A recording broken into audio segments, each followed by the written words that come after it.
بتا گیا۔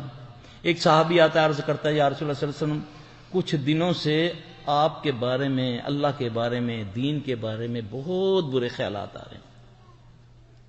اب یہ سائل ہے اور معالج کون ہے؟ محمد صلی اللہ علیہ وسلم۔ آپ صلی اللہ علیہ وسلم نے فرمایا، جس کو آج بھی بہت سارے ہیں، بہت سارے لوگ ہیں جو بیچارے نمازیں چھوڑ دیتے ہیں، اس بیماری کی وجہ سے خودکشی کر لیتے ہیں کہ اللہ کے بارے میں میرے ذہن میں کیوں ایسے خیال آ رہے ہیں۔ رسول اللہ صلی اللہ علیہ وسلم نے اس کو علاج بتایا۔ کیا؟ آپ نے فرمایا تو کیا آمنت باللہ ورسولہ، پھر آگے سورہ حدید کی آیات پڑھی، هو الاول والآخر والظاہر والباطن وهو بكل شیء علیم۔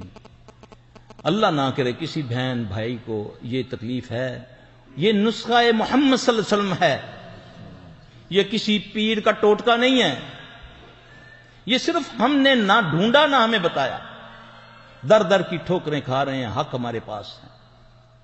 اب اللہ کے نبی اس کو، وہ بیمار ہے تو اس کو شفا، اللہ نے نبی صلی اللہ علیہ وسلم نے اس کو دعا بتائی، کیا پڑھ؟